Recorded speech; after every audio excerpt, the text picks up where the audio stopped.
Thanks for choosing this free Anfield Index podcast. If you'd prefer to listen to this or any of our other shows without adverts, then now's the time to check out Anfield Index Pro. With AI Pro, you can supercharge your entire listening experience.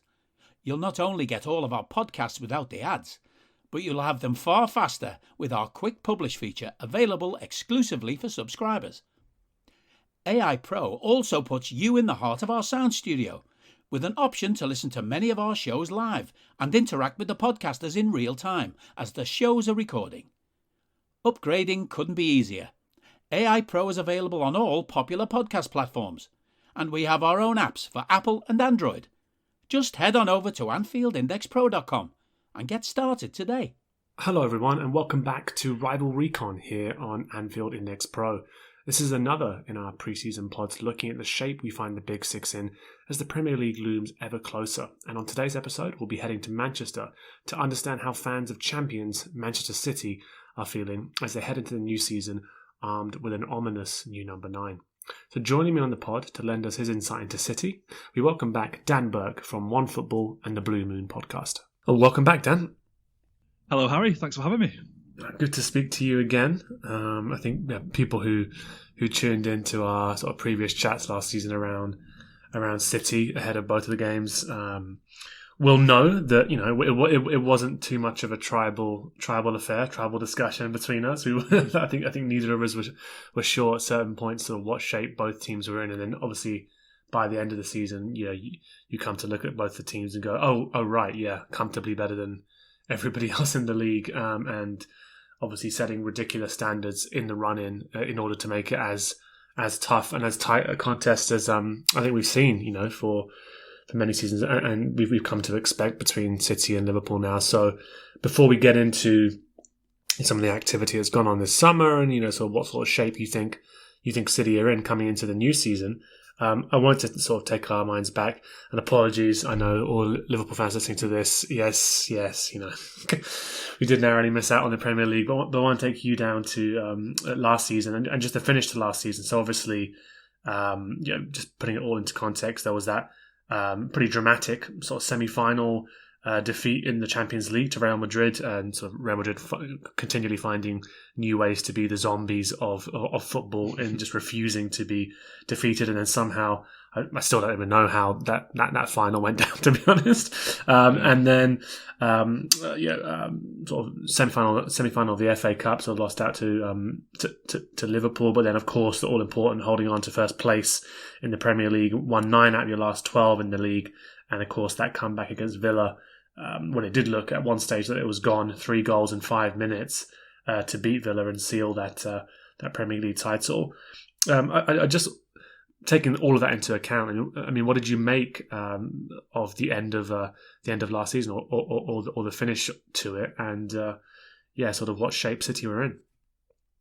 Yeah, it was pretty stressful. I mean, I remember I spoke to you just before we played Liverpool in April, and that game obviously that finished 2-2, and I came out of the stadium that day thinking it was a decent result for City. We'd maintained top spot, we'd kept Liverpool. I think you were still a point behind us at that point, so we were still in control of our own destiny. But exactly. There was a sense that we sort of had the chance in that game to kind of finish you off a little bit, and we didn't. And even Pep Guardiola said a really interesting thing afterwards, that he said we left Liverpool alive, and it felt like that. It felt like Liverpool were always in the background waiting to pounce on any mistakes that we might have had, and Liverpool kept winning pretty much, as you know, every game except for the Tottenham game, wasn't it, where you dropped points, and that was the one that ultimately enabled us to just get over the line at the end of the season. And I think City did really well to get over the line at the end of the season. I think they were playing under a lot of pressure, and with the Real Madrid game and the heartbreak associated with that thrown in there as well, to kind of recover really quick from that and go in and win the title was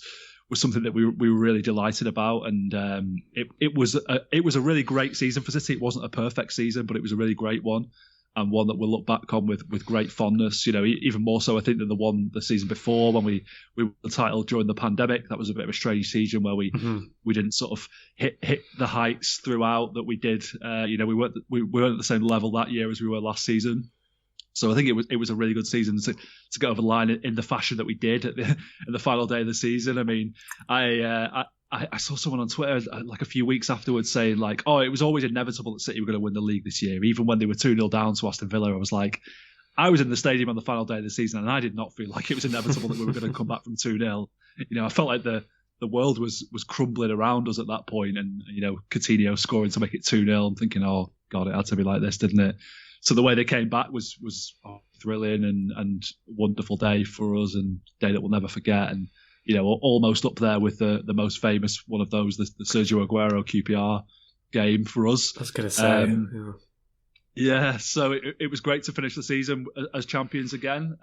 We would have liked to have won the Champions League, but we're not quite there yet for some reason, for reasons which are puzzling to everybody, I think. And who knows, maybe the season coming will be the one where we finally get over the line there. But yeah, we're going into the new season feeling optimistic as champions, and I'm looking forward to what's to come. Yeah, it was an interesting one. I mean, just on the Villa game itself. I was always reluctant to give my hope to a side or put my faith in a side which has Tyrone Mings in defence. I still don't think that's like. I'm watching every week to see whether or not he's going to eventually be replaced. I just don't get it. Not that he was solely responsible or anything, but when Villa went 2-0 up, I was like, come on, just batten down the hatches. But I think for me, it just really emphasised again, just my God, what a influential player and huge figure Gundogan has been for City in those real clutch moments. And interesting to hear what you said there around the pressure that you felt was on City in those sort of final games of the season, because it was an interesting one from the Liverpool perspective, because so much was being made of this, this potential quadruple from everybody outside of the Liverpool bubble. I think inside the bubble, I think we were always a little bit pessimistic about or sort of realistic about the fact that it was going to be very, very difficult, and there's reasons why teams don't win quadruples, because it ends up being such a strain on a squad. But I think for the end of the season, from a Liverpool perspective, it was just, well, okay, how do we get into all these finals and actually sort of give the best account of ourselves we could. But I think you could even see towards the end of the season we sort of ran out of steam a little bit in terms of some of our biggest players being just run into the ground a little bit because of their international contributions and things like that. So it was a weird one, because sort of being in all those finals or being in all those sort of crucial moments, but then of course maybe not winning the last two big ones, which was of the Premier League and Champions League, left a slightly bitter taste in the mouth, of course. But interested by what you're saying around the pressure on City, because I did get the impression that because obviously Liverpool were chasing for so long, that the City were always in sort of a level of control. And actually, it was interesting what you mentioned around that game at the Etihad, because I definitely agree with you. I thought watching that first half, I was delighted to see us get in with the score the way in which it was, because I thought that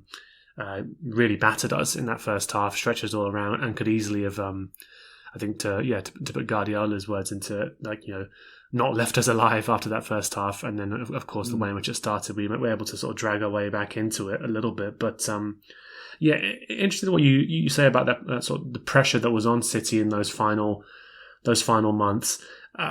We'll touch on the Champions League in a second, but in terms of the Premier League and players you thought really stood up in those moments to help City get across the line, we sort of mentioned Gundogan there, and obviously I thought Kevin De Bruyne, as he got up to full fitness, really shone in those final few months, as did sort of Gabriel Jesus, who's departed, and we'll speak about him as well. But yeah, who were the sort of the members of the team that you thought really stood up?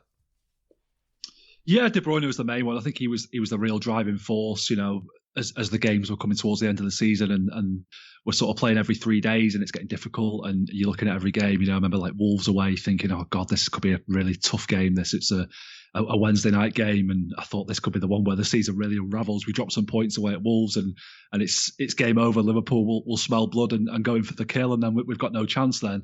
And De Bruyne goes and scores 4 goals at Molineux and just has an absolutely, outrageous performance. And those are the kind of games that you get from him regularly. And I think Rodri, I think I mentioned him when we spoke last time, actually. Like, he was arguably our player of the year last season. He was the guy who was played every game essentially, was awesome pretty much 99% of the time that he played. Really held things together in midfield. Really, he came on leaps and bounds as a player over the last season. You know, when he first came, he was a little bit slow. He took a little bit of time to adapt to the Premier League and to Guardiola's football, I think. But you look at him now, and I don't think there's too many better, if any better, defensive midfielders in the world than him. Really, maybe Fabinho is the only one who can really hold a candle to him. So he was a fantastic player. Cancelo was another one who was consistent throughout.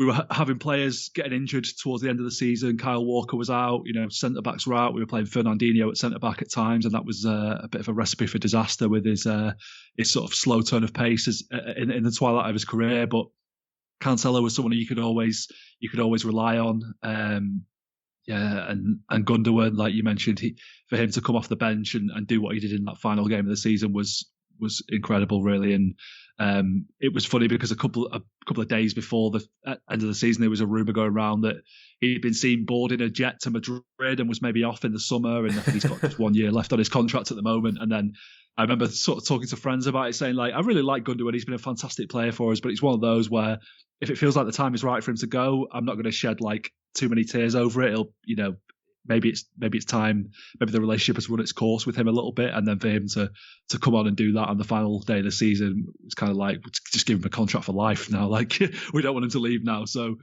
there was players all over the pitch really that stood up for City last season. But I would say De Bruyne, Rodri, and Cancelo were the three main ones that really got us over the line, and Gabriel Jesus as well. To be fair, he played against Liverpool. I remember the team sheet came out for the Liverpool game in the league at the Etihad, and he was starting. It was the first time he'd started for probably a couple of months in the Premier League, and I remember looking at friends and saying, like, what's he playing Jesus for? What's this about? And he was really good that day. Obviously scored the goal. He was, and I think he was in the team pretty much every game after that until the end of the season, and played his part in the final day as well. And then honourable mention as well for Raheem Sterling, who's also left us this summer. He put the cross in for the first goal. Without that cross, then we don't score that goal, and maybe we don't come back into it against Villa. And Zinchenko as well was another one who came off the bench at half time. He's I don't think he's quite left at the time of recording, but he's very nearly soon left. To be, very sad to see him go as well, because he's been a really good player for us, a really good kind of utility players. Who perhaps hasn't played as much as he should have done due to the form of Cancelo, really. But we're sad to see him go, because he had a huge influence on that last game of the season against Villa as well. Yeah, and I think that there's definitely a few players there that you mentioned that we'll touch upon in terms of sort of their time at City having ended, and sort of what you made of their time at City. Because I think there's some big figures there, some who perhaps have left more of an imprint than others, but still be interested to get your perspective on it. And yeah, just before we do move on from last season, I think one thing I wanted to go back to was that Champions League semi-final, because of course it's this narrative that gets rolled out every single season. I think it's been with Guardiola since he joined the club, that he was hired to win the Champions League, for example, however accurate that may be. But obviously, sort of people understand the reputational prizes that come with winning that Champions League trophy, winning that competition. And it is becoming a bit of a theme now, isn't it? At this certain stage in the competition, for numerous teams, the teams that Guardiola has managed, there seem to be sort of different ways in which they're construed to ultimately lose these games, and some of them are so bizarre. Of course, I think the Real Madrid comeback and the way in which they did it, and the way in which Benzema sort of carried them through, very strange to see. And almost, I thought City had played more or less the perfect game, and actually showed a lot of composure in comparison to previous years. Scored that goal, when you thought, okay, that's it, that's killed it there. And of course, Grealish came on, had a real big impact, and came very close to scoring on a couple of occasions. Ultimately, didn't. I mean, what was your view on that exit? Because obviously, you mentioned it was important that City responded from that in the way in which they did. But it must have felt like another case of deja vu, in that somehow construed to lose this game, and seemingly we did everything right. Yeah, it was really gutting. It sort of felt like having your pocket picked or something like that. It was like it was like a sort of violating experience, really. It was really strange. I mean, the first leg, to begin with, was one where we won 4-3. We should have won about 8-3. I think, the chances we created, we really should have put Real Madrid to bed in that first half. And between the two legs, the talk was all, City have left the door ajar for Real Madrid here. This is going to be a problem. You can't do this to Real Madrid. They're like the movie villain who you have to kill and bury 100 feet underground, or they're going to come back and rise from the dead and come back and kill you off. And lo and behold, that was what happened. But I kind of thought in the build up to the second leg that we're an experienced team. We've got some good players. We'll get through this. Guardiola knows what he's doing. He'll have a plan for it. And for, like you say, 88, 89 minutes of the second leg, the plan was working perfectly, and everything was going really well. And I was almost sort of like chuckling to myself watching the game, thinking all that talk about the magic of the Bernabeu and the build up to this game was all for nothing, really. It's all been proved like demonstrably false, and City have just come and won 1-0, almost a perfect scoreline given that the nature of the first leg. To come and just sort of kill the tie off like that was ideal scenario for us, really. And then, all of a sudden, I don't really know still to this day what happened. I've watched the highlights back a couple of times. I've sort of thought about it an awful lot, and I still don't really know whether City could have done an awful lot to stop what happened. I think it was just a case of the momentum got away from them. And you saw that with Real Madrid earlier in the tournament as well. You saw that against PSG, against Chelsea. They did very similar things. And even, in the final against Liverpool, the goal lived a charmed life that night, as I'm sure you know. Liverpool were good for at least one goal that game. Somehow couldn't get the ball over the line. Real Madrid get the one goal and go and win the game. And it's just like, how on earth have they done this? Yeah. They're a good team. They've got a good manager and some quality players in the champions of Spain. But I think City and Liverpool were both better than them last season, and somehow they managed to get past both of us. I don't know how they do it. I don't know if it's a case of experience or maybe there is a little bit of magic in the air. I don't really know. It's really strange. I still don't really understand what happened to City, but as devastating as it was to lose the game in that fashion, it's not kind of like, I don't feel like, oh my God, that was our one chance to win the Champions League and it's gone forever. Sure, I feel like we're kind of getting closer in a weird kind of way. Like we lost the final against Chelsea the year before. We probably should have been in the final this year, but for reasons which no one could really understand, we're not. We weren't. Maybe next year will be the one where we finally get it done. Maybe not. Maybe it'll be the year after. It's not something that really keeps me awake at night, thinking, when are we going to win the Champions League? We've got to win the Champions League.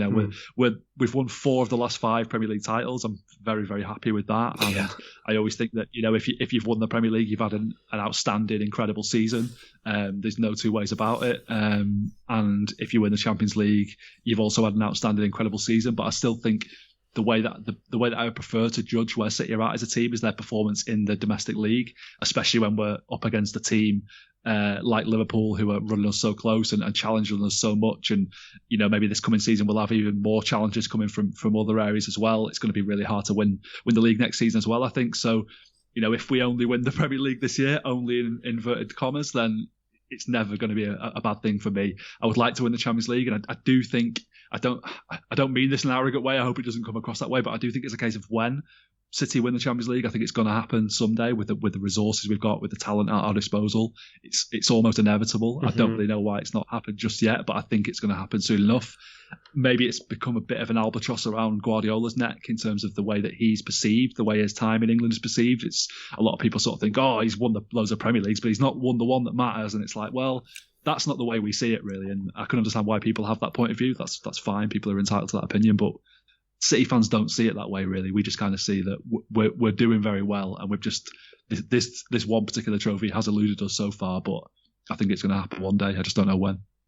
Yeah, no, and I'm happy to admit, so I'll put my cards on the table. Before it came to the end of last season, and we were still in with the chance of winning three trophies after the Carabao Cup win. I think people were asking me, what would you go for? If you could choose, and I was like, Premier League, like just hands down. I was like if I could choose one, we lose all the other ones. I don't care how agonising the losses are, just as long as we manage to get the league. And I think you're right, when there is that level of competition between the two sides, as there is, I think you're right that it is. It's a sign that the team that does win it has earned it in the end in terms of just being able to find a way. Doesn't matter how glamorous it is. Doesn't matter if it's the most vintage form of the side.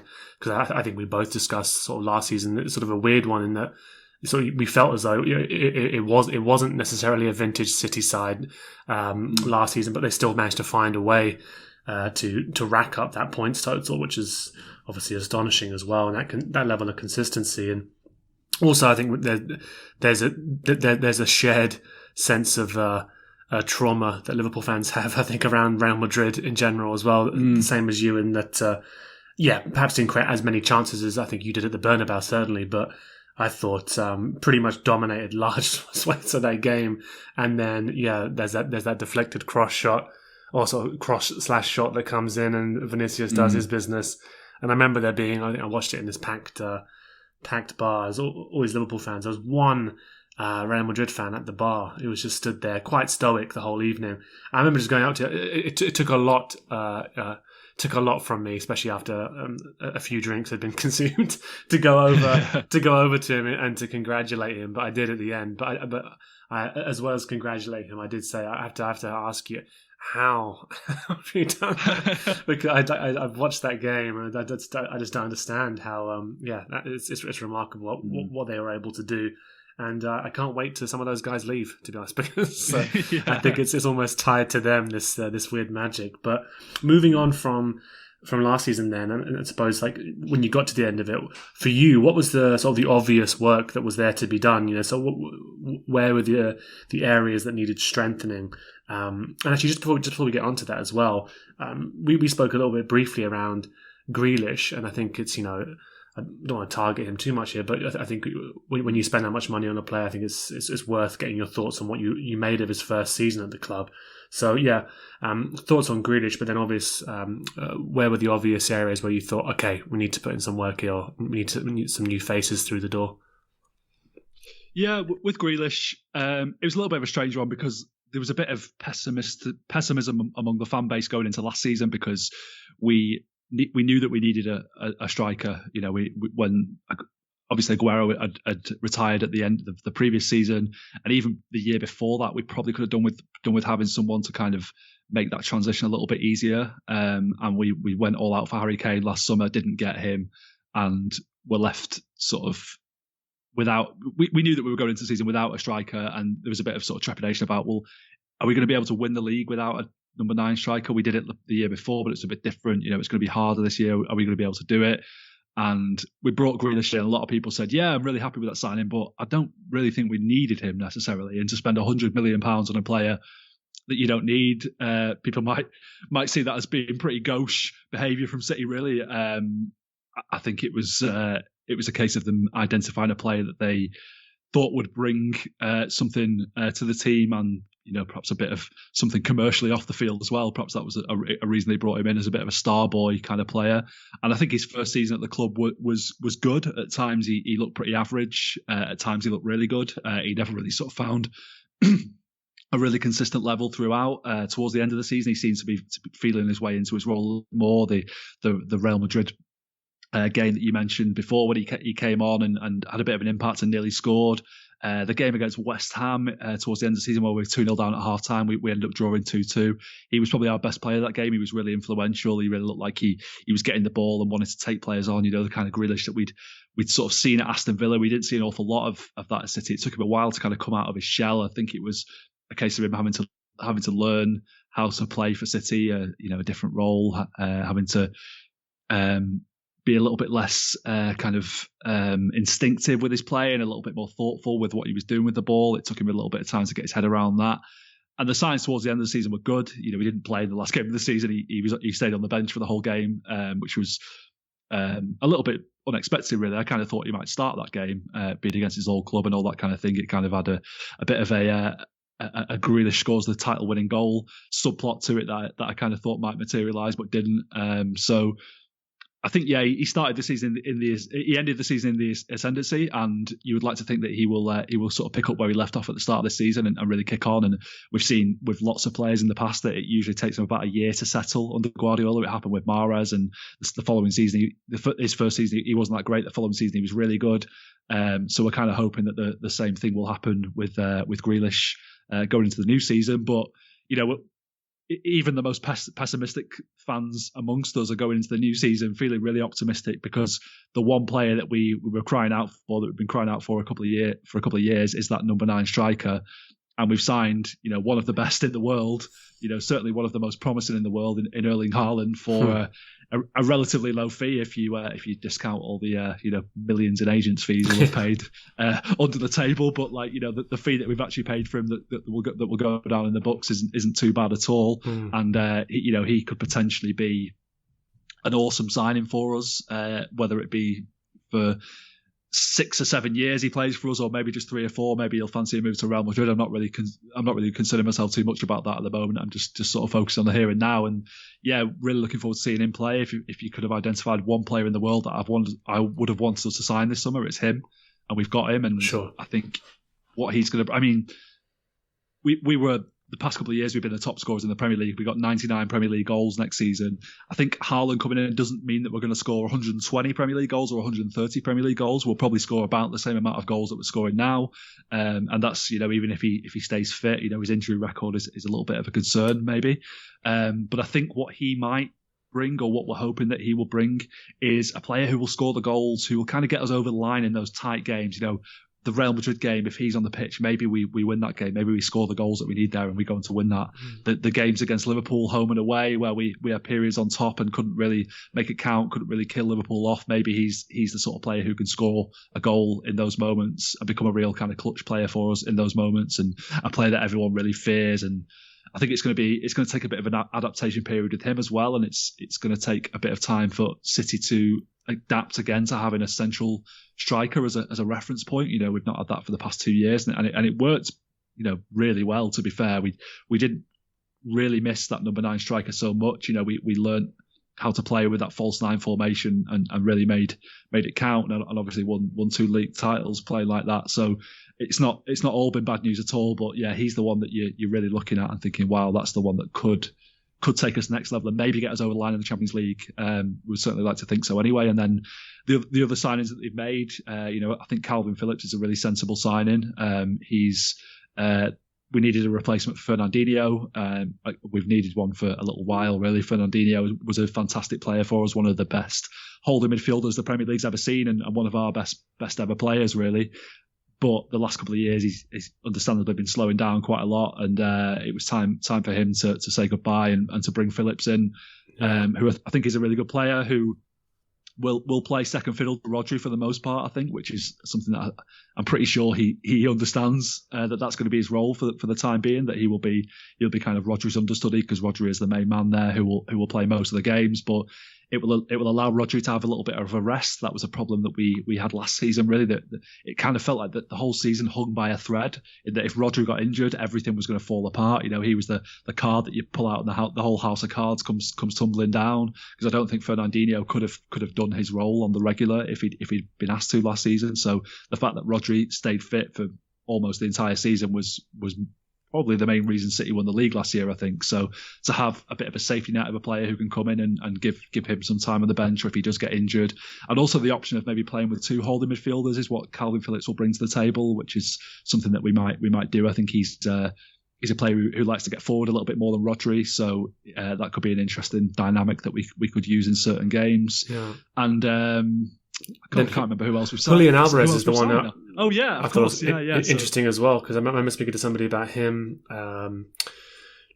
It was around the Nunes signing, and I suppose that's going to be interesting as well, right? These 2 teams that achieved such crazy high levels last season, both opting to go for centre forwards, and sort of the adaptation period that's going to be there for Darwin Nunes, and also for Erling Haaland as well, to sort of adapt to those teams, and sort of how that changes the dynamic of those teams is going to be interesting. But I remember when speaking to somebody about Nunes, somebody was comparing him to I think someone was comparing him, and someone was comparing Haaland to Cavani of old and things like that, and they actually said that no, they actually think that Alvarez is the one who's getting most of those comparisons. Actually, despite him not being as tall as Cavani, but sort of similar sort of styles at times to each other. And yeah, he's someone who's because Haaland's not yet played as the preseason tour has just started for City. He's obviously he's got a slight niggle and he's out at the moment, but I've heard Alvarez has been impressive. Yeah, I mean, we've only played one game, and I think it was at 2:00 in the morning, so I didn't stay up to watch it. To be honest, I've just seen the highlights. But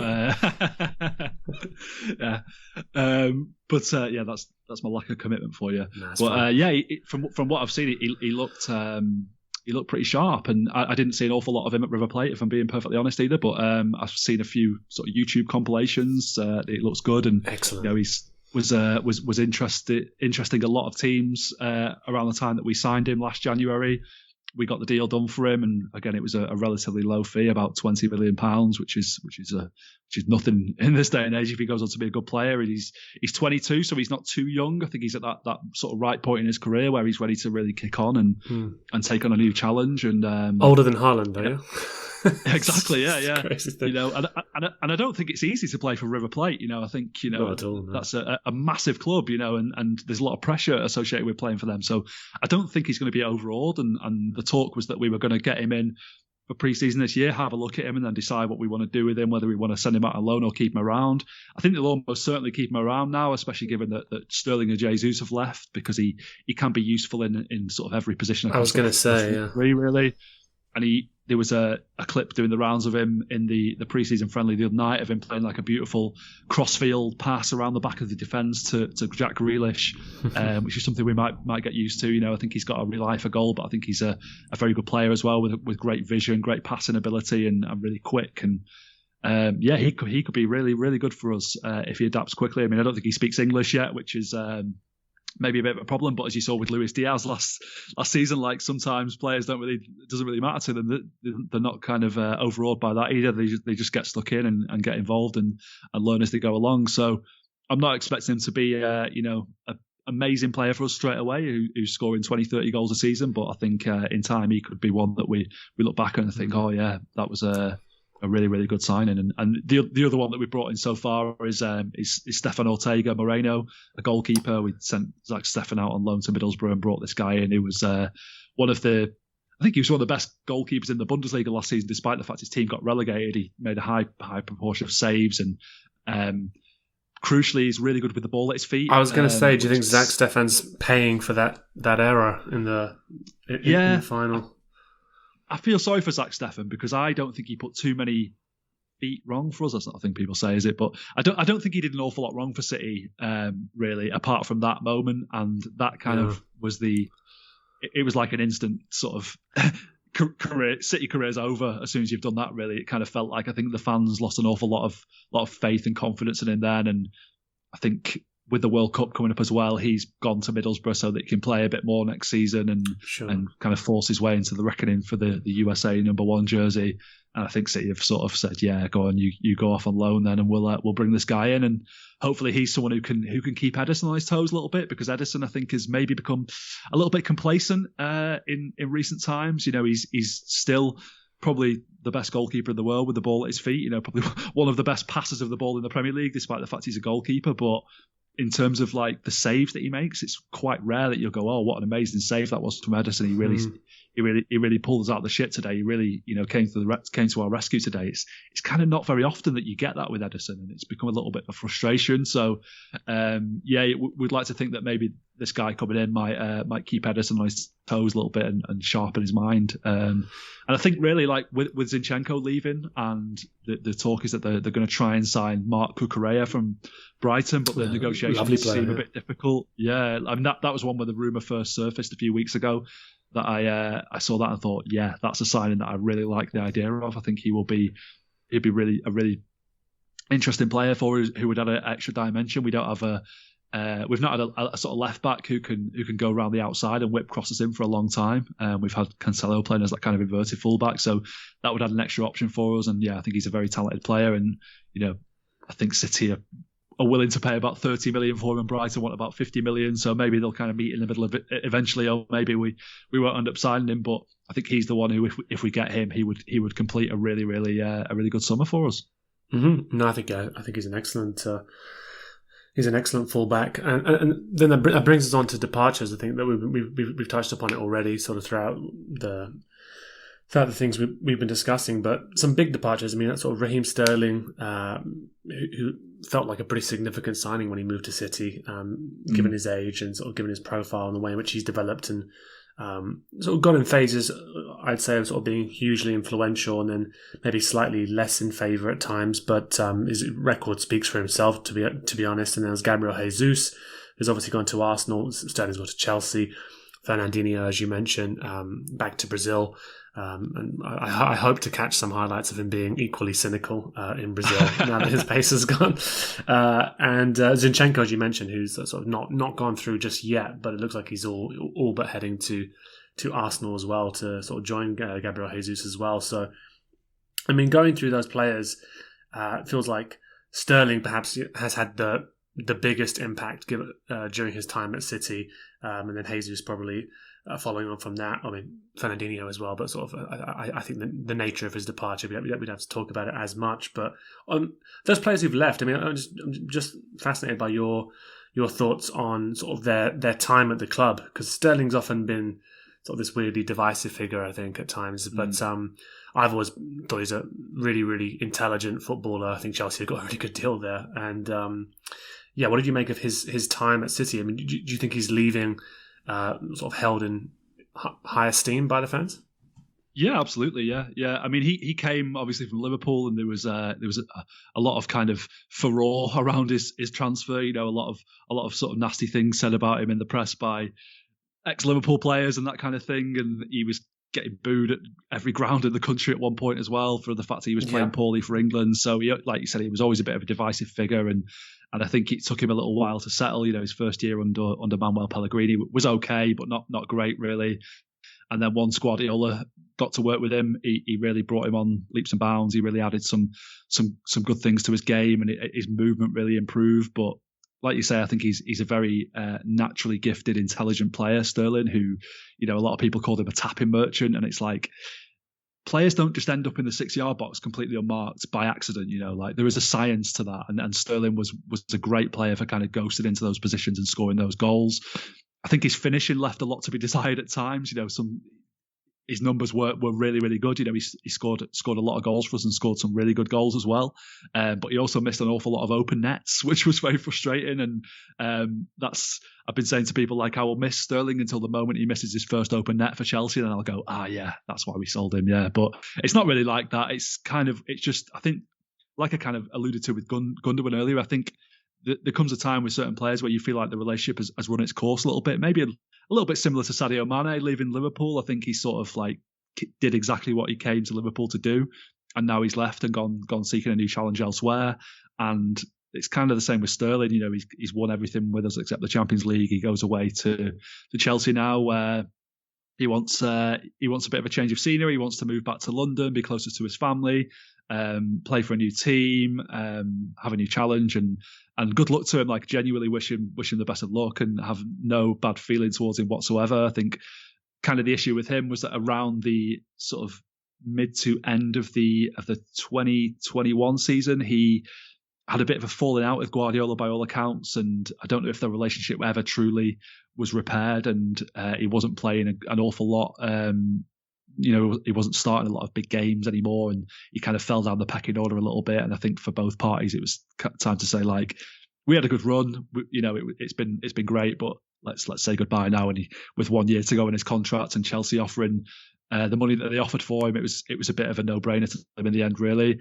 And it's kind of the same situation with Jesus. You know, he came in midway through Guardiola's first season, kind of a similar signing to Alvarez, in that we plucked him out of South America, and he came with a lot of promise. And I don't think he ever truly fulfilled the potential that he came with. But I think there was a lot of talk about him being the next Ronaldo, as in the Brazilian Ronaldo. Like, and I don't think he was ever going to be that good. I think that was a little bit too much pressure perhaps put on his shoulders too soon, and he came and was the understudy to Sergio Aguero and kind of always knew his role in that ecosystem, that he was unlikely to ever usurp Sergio Aguero from the team on a permanent basis while he was there. And I think a lot of people were like, okay, that's fine. He'll bide his time. He'll learn the ropes. And when Aguero leaves us, then he'll step into that role and be really good. And then when Aguero left, Jesus just wasn't really in that position to be able to step into that role. He wasn't that player, that caliber of player.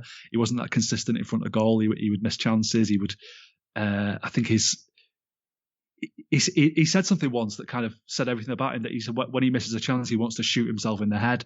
And it's like, that's the kind of thing that, a real bloodthirsty striker, you need to get that out your head. You need to be a bit more focused and have a bit of a stronger mentality than that. And I think what we always got with Gabriel Jesus, what Arsenal will get now, is wherever he played, whether he played out on the flank or in the middle, you would get 100% from him, like no less every single game. If he came on with 1 minute to go, you would get 100% from him. He's such a hard worker for the team, such a great team player, and really actually thrived an awful lot on the right flank for us last season, and played really well, and was sort of part of the first 11 for much of the season, really, but not in the role that everyone expects him to be in, not in the role that City perhaps needed him to be in, being that central number 9 striker who was a prolific goal scorer. We just never kind of got that version of Gabriel Jesus, and it'll be interesting to see when he goes to Arsenal now, when he's kind of the main man there, when there's a bit more expected of him, whether he does go on to fulfill his potential in that position, or whether he ends up being moved out wide for them as well, or whatever. But yeah, he's a really good player, and we're sad to see him go. But again, it was just like one of those situations where there was nothing wrong with the relationship, really, but it could have been better from his point of view, I think. And he wants to go somewhere where he'll play a bit more and be relied upon a bit more, and can perhaps kick on a little bit. So sad to see him go, but again, wish him the best of luck. And yeah, a very similar situation with Zinchenko as well, really. Like, he was a player who was really, really popular with the fans, had a really great attitude. He came to the club for, I think it was 1.5 million we signed him for, to be one of these kind of CFG players where they get farmed out to Girona or some club in Uruguay, or one of the sister clubs that we've got, and never really ends up being an actual City player. He's just sort of part of the group. And I think kind of necessity midway through Guardiola's second season, when we got 100 points, we had Fabian Delph played at left back for a lot of that season. Delph got injured, and we needed someone to fill in at left back for a game. And this guy who, a young Ukrainian kid, who was supposed to be a sort of attacking midfielder, slotted in at left back, took to the role really well. Was a bit of a sponge, really absorbent to Guardiola's teachings, and really took it on board and really worked hard and really kind of made that position his own, and became like a really, really solid left back.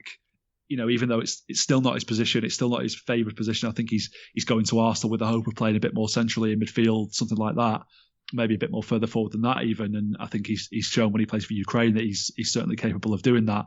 But he was never going to get that role at City. It was never going to be, there's always going to be players who are a bit better than him in that position. And I think it's just a case of, he might have been happy to stay and kind of played second fiddle to Cancelo as the left back and carried on, maybe winning trophies. But he's going to Arsenal now to fulfill a bit more of his potential in a role that he would like to play, working with Arteta, who he's worked with before and had a good relationship with. I think it's going to be a good move for him and a really good signing for Arsenal. And of the three of them, I think he's the one that I'm most sad to see go, just because I liked him so much as a person. Not that I dislike the other guys as a person, but he was one that I was like, I really hope Zinchenko stays. But again, wish him all the best, because he's been a great servant for us, and I think he deserves this chance. No, certainly, yes. It's going to be interesting to see how Jesus and Zinchenko take to those opportunities as well. I think sort of Sterling's obviously a bit longer on in his career. I think sort of more of a known quantity in terms of what he brings. Although I think even at Chelsea, it'd be cool to see him pop up in some other positions, because he's certainly intelligent enough for it. But Jesus and Zinchenko, and they got each other there as well. So I'm sure that'll be useful for them as they're settling in. But just before we wrap up, then, just a couple of last questions. How are you feeling then ahead of the new season? Sounds like sort of there's lots of optimism amongst the fan base given those signings. As you mentioned, yet to see Haaland take to take to the pitch, although just to start things off the way in which they will inevitably be for the entire season, Nunes has scored 4 goals in one game, so I think that's it now needs Haaland to respond, otherwise he's a fraud. Is obviously that's how it's going to be all season, so I hope you're ready for that. But yes, it seems like there's lots of optimism amongst the fan base that it's going to be another strong season, even though I think everybody will probably have to adjust to how weird the season is going to be with the really intense sprint of games and then the break, then the World Cup, and then the return after that. It's going to definitely be an odd one. Maybe the points totals won't be as high as a result. But yeah, how are you feeling ahead of the new season and sort of the shape that City are in? And then just, I suppose, one last question as well is, what have you made of other teams' business? Are there any deals that you think you particularly like the look of? Yeah, I mean, well, I think all of the sort of so-called big six have strengthened really well so far. You're looking at Liverpool. You've lost Mane, who I think is a big loss for you, but replace him with this. Yeah, absolutely. Yeah, but replace him with Darwin Núñez, who looks like a real talent, and I don't think it's a like for like replacement necessarily. So I think there may be a bit of adjustment required from Liverpool there, and it'll be interesting to see how quickly Klopp can get a handle on that and how quickly everyone settles in. But even if it takes Núñez a little bit of time to settle, then you've got an outstanding team who I think are going to be really competitive in all the competitions again. And you're looking at the business Spurs have done. On paper that looks outstanding, and they finished the season really strongly. They've got Conte as the coach, who's a really really shrewd operator, really knows what he's doing. So I genuinely think they could be a title threat next season. Maybe it might be a season too soon. We'll see. Chelsea looking strong. Having taken Sterling from us and Koulibaly, I think is a really good signing for them. I think it's been a weird transition period for them with the new ownership and a few players leaving. They've had to replace them. So I don't know if I really see them as a proper title threat next season, but I think they're going to be competitive, and Arsenal the same, that they've made some good signings. And, I'm looking at United. I don't really fear them in terms of the title threat next season, but you're looking at the way that some of the football they're playing in pre-season. And, all right, it is only pre-season. You can't read too much into these things, and I think people often do. But you're looking at kind of the football they're playing, and it looks like Ten Hag, who I think is a really good coach, has got them playing a really nice style of football already, and they're only going to build on that and get better. And if they can bring a few more players in, I think they could be a handy team to be up against. So amazing I don't think what some coaching actually does, isn't it? It's just it's fascinating. Yeah. I mean, I was talking to some mates about it yesterday, and one of them was like, "Oh, they're not going to win anything signing all these players from the Dutch league." And I was like, "Well, I don't think the playing personnel has ever been a problem for United. It's the fact they've not had a proper manager for such a long time, really. And I think now that they've got someone, coaching them properly, then and maybe if they can get rid of Ronaldo, who I think was more of a problem than a help for them last season, if they can get him out of the pitch, then I think. I don't like I say, I don't see them being a threat next season necessarily, but I do think this could be the beginning of the end of their really poor period, and maybe they are on the right track finally. But looking at City next season, I'm pretty confident. I have no reason not to be. I'm searching for reasons not to be confident about the season, and I can't find one really. It could all go horribly wrong. I'm not saying we're definitely going to win this. We're definitely going to win that, but I do fancy us to win the league again, just because of the strengthening that we've done and the team that we are and the manager that we've got. But I think Liverpool are going to be probably second if we do win the league, or first if we don't win the league. And I would say Tottenham maybe third. Maybe they're going to be the closest challengers to the two of us. And then the Champions League, who knows what's going to happen there? It's anyone's guess really. I would like to think this is the year we get over the line, and like I said, that Haaland will help us do that. But it's anyone's guess, really. I just we saw what happened with Real Madrid last season, and the way that a game could be quickly derailed in that competition. It's the spirit of knockout football and all that. So we'll see what happens there. But for me, again, the main one is the Premier League. That's the one that I'm really hoping that we go and win, and I've got a good feeling that we will do it, but we'll see. I am expecting it to be, a very competitive season once again, and probably maybe a slightly weird one given the disruption and some of the intensity of the fixture schedule as well, as we talked about. But anyway, Dan, thanks so much, just for giving us your insight into how last season ended up, so how you're feeling around that, and then also what shape City are in as they head into the new season. I feel like they're almost going. It's weird to say going under the radar a little bit, but I think given that preseason's only just started for for the squad. We've yet to see Haaland do something crazy on the pitch, which I'm sure he will inevitably do. It feels like City are going slightly under the radar a little bit, but I'm sure that will be very, very different before the month is up. But really appreciate you coming on and sharing your insight as usual. My pleasure as always. Thanks for having me. And just to the listeners as well, as you'll know, they're not truly yet kicked off for the season just yet. So sort of just like the players, because obviously we do lots of very hard physical work here, podcasting, so easing our way back in. But there will be another one of these sort of Rivals series that we're doing ahead of the season next week, speaking to Carl Anker about United and the Ten Hag project there and what to expect when a coach arrives at your team. Very interesting to hear his thoughts on sort of some of the players that can maybe rescue some of their careers that have drifted a little bit and some of those new faces who are looking to help United push on as well. So do tune in for that as well. But until then, check out all the other great content on Anfield Index Pro. And you'll see us with a new episode next week. We hope you enjoyed listening to this Anfield Index show. Please be sure to subscribe to our channel so future podcasts find their way to your device automatically. There's nothing quite like fan engagement, and we'd love to know what you think of anything discussed on this show.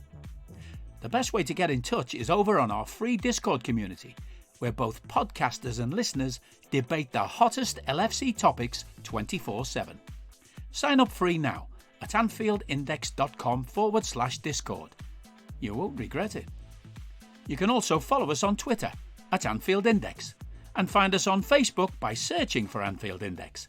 Oh, and before you go, we'd love it if you could leave us a 5-star review on your favourite podcast app. It only takes a couple of seconds, and it means the world to the people who create these free shows.